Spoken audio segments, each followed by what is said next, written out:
Good morning. This is Mike Stoller for the Stoller Real Estate Report. The office market in New York City, has it changed? It has changed so much over the last couple of years. It is dynamic. It's growing. People are moving. People are looking for space. Parts of the city which were never considered areas for growth are being taken care of. So today I'm fortunate to have Michael Cohen, who is the president of the Tri-State region at Colliers, New York, to provide his insight on the market. Thank you for being here. Thank you for having me, Michael. So let's be an optimist. Tell me what's happening with the market, but I believe you can be optimistic today. Well, we ended 2025 with a banner fourth quarter, and the first quarter of 2026 would appear to be on track to be similarly successful.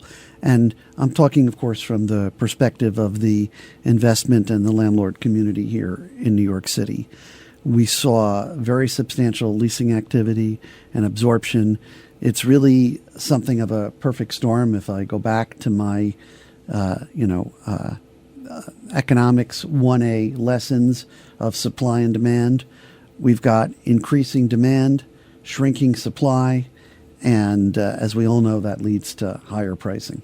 So where are we seeing pricing today for rents? I know they're up substantially from the COVID period of time, but sure, even over the last 6 months, it's substantial increases. So for the newest product, the buildings built within the last few years in the Hudson Yards and in Midtown, and they are sprouting like mushrooms. We're going to see a lot more new construction.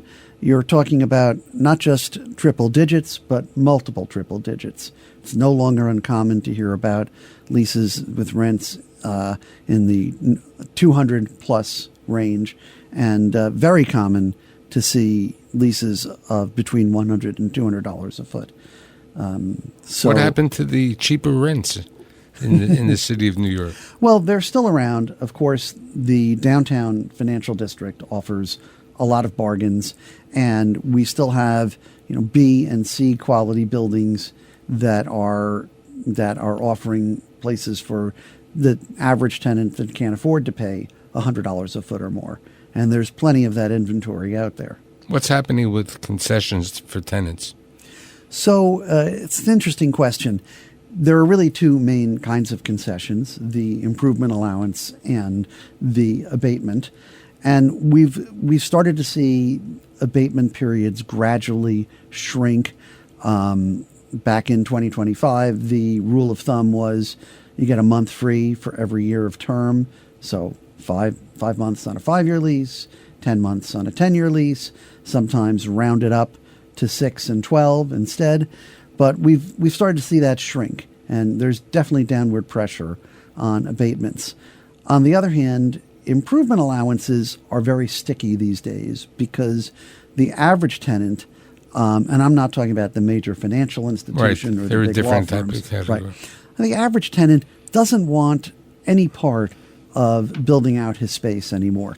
He doesn't want to pay for it. He doesn't want to design it. He doesn't want to build it. And most landlords have become manufacturers of office space. We've seen them all in-house the capability of turnkeying space and pre-building space, and that costs what it costs. And with inflationary pressures, those costs are rising. So the turnkey or the pre-built still continues to be the norm for most tenants, and those costs can be anywhere from $150 to $200 a foot, depending on who designs it and how elaborate and how lavish the finishes are. And those numbers haven't budged much. If anything, they've gone up thanks to inflation. What about the pre-builts? Are we seeing more pre-builts? So the pre-built is, this is going to sound hokey, but there's the old saying, build it and they will come. And for a certain sector of the market, particularly spaces of 20,000 square feet or less, that is now the established norm. Nobody wants to walk in to an empty white box and envision what could be done with it. They want to walk in to a space that's either built for, a TAMI, open, creative environment or one that's built for more of a service environment, half and half open space and perimeter offices. But there are very few tenants that will start from scratch today. So almost everything is pre-built. What about the co-sharing business? So the office suite and co-working business is back in business. We certainly had a shakeout right after the pandemic, but fundamentally the model has changed in two ways. Number one, the enterprise level co-working options, places to put 50 or 100 people, proved to be too lumpy an income stream for the co-working operators, feast or famine. Whereas the onesies and twosies, small suites, for one or two people, or sometimes you cram in 4 to 6, that's a much more recession-resistant income stream, much more predictable. So we're seeing much more of that. And secondly, the arrangements the co-working operators are making with the landlords are more of a partnership. The risks are shared. They're more durable. In good times, both landlord and operator will enjoy the benefits, and when times get tough, they'll both suffer the downturn. But that's much better than having these operators start going broke, throw in the towel, give back the keys, as we saw with many of them after the pandemic. What about the Midtown South rezoning, the availability and increasing of space? Well, this is part of the City of Yes legacy, and I think it's going to have a very positive and very impactful effect. So if you think about Midtown South, mostly south of 34th Street, much of the commercial inventory there has been rezoned residential, and the Florida area ratio, which we know as FAR, increased from 12 times to 18 times. This is an extraordinary increase, and I think we're going to see a lot of redevelopment, a lot of old buildings that will get emptied out and replaced by new residential buildings, some of which will have stabilized apartments and some of which will be luxury condos. We're going to see absolutely everything. They're going to sprout like mushrooms south of 34th Street. What about the situation with the 99 units? Well, that's a very interesting question. Now, I'm not a residential developer or investor, but everybody. But you have properties which could be converted into. There's no question. So I'm an informed amateur, if you will, but there does seem to be resistance to building more than 99 unit rentals because of the prevailing wage obligations. And so we've seen a lot of these, 99 or less unit residential developments, and the folks in the business tell me that until there's some kind of modification of the applicable programs, we're going to see more of that. What about Lower Manhattan, the REAP programs?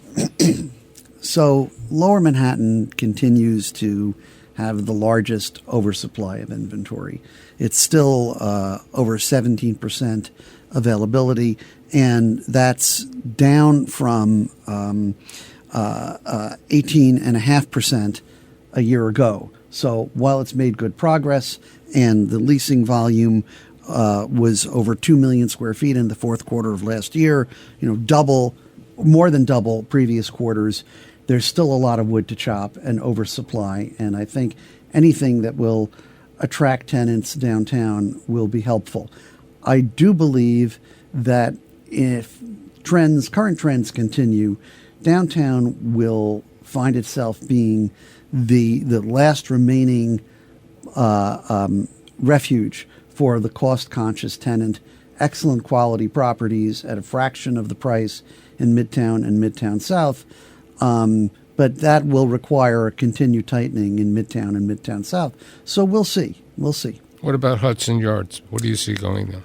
Well, so Hudson Yards has one of the lowest availability rates in the city. It's well under the 10%, which we consider equilibrium. It's a landlord's advantage market all the way. And right now, there are new development sites looking for anchor tenants. Related has already found one and will be developing a new building. And we're going to see more new development in the Hudson Yards. I think that the pressure to develop new buildings, both in Midtown and the Hudson Yards, is very high as these large tenants, the Citadels of the world, look to consolidate, put everybody under one roof, and can't find enough space in the existing inventory. Last question. Well, how do you see the Grand Central neighborhood? So Grand Central remains sort of the quintessential transportation hub, and particularly with the Long Island access, the East Side access there now is very, very popular. And I think the fact that Boston Properties has already landed, they're now known as BXP, forgive me, has already landed an anchor tenant for the former MTA headquarters on Madison Avenue, right by Grand Central, and will be building a new property there, I think is evidence of the continued attraction and popularity of that part of town. So I think, in essence, 2026 seems to be a positive year. It may not be the amazing question, but I've been asking you to be the judge of what's going to happen. Thanks for being here. You're very welcome, Michael. My pleasure.